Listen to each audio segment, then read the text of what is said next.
আওয়ামী লীগের ওই দোসরদেরকে বলতে চাই, রাস্তায় নামলে পিঠের চামড়া থাকবে না, পিঠের চামড়া তো থাকবে না, এই বাংলাদেশেও আপনাদের কোনো ঠিকানা থাকবে না।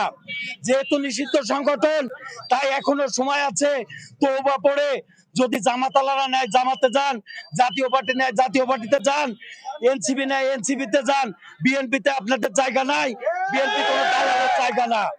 তাই দালালি বাদ দেন এবং যে খুনি হাসিনা, যে পলাতক, তাকে নিয়ে নার্সিং করার আর চেষ্টা না করে নিজের ভবিষ্যৎ নিয়ে ভাবুন। নিষিদ্ধ সংগঠন আওয়ামী লীগের বিরুদ্ধে আজকের এই প্রতিবাদ সমাবেশ, যে বাংলাদেশ নিয়ে যে অপপ্রচার চালানো হচ্ছে এবং এই বাংলাদেশ জনাব তারেক রহমানের বিরুদ্ধে যে সকল অপপ্রচার এবং সর্বোপরি জিয়াউর রহমানের ফ্যামিলি নিয়ে যে সব অপপ্রচার করা হচ্ছে, তারই বিরুদ্ধে আজকের এই প্রতিবাদ মিছিল। এই প্রতিবাদ মিছিল থেকে আমরা হুঁশিয়ার করে দিতে চাই, আবার যদি কোনো রকম এই জিয়া পরিবার সম্বন্ধে এবং এই দেশ সম্বন্ধে কটূক্তি করেন, তাহলে তার দাঁত ভাঙা জবাব আজকে এই কুমারখালী যুবদল দেবে ইনশাল্লাহ।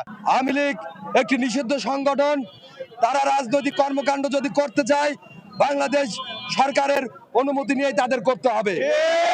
আর ব্যত্যয় বাংলাদেশ আর হবে না। বর্তমান তারেক রহমানকে নিয়ে বিভিন্ন কটূক্তি করা হচ্ছে এবং জিয়া পরিবারকে নিয়ে বিভিন্ন রকম কটূক্তি করা হচ্ছে এবং সোশ্যাল মিডিয়ায় তার পরিবারকে নিয়ে বিভিন্নভাবে কটূক্তির মাধ্যমে সাইবার বুলিং করা হচ্ছে।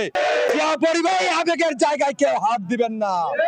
যদি কেউ হাত দেওয়ার চেষ্টা করেন, সেই হাত পুড়ে যাবে।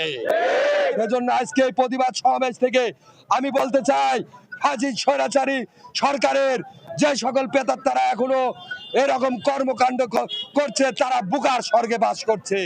তাদের অচিরেই হুঁশ আসবে বলে আমরা মনে করি।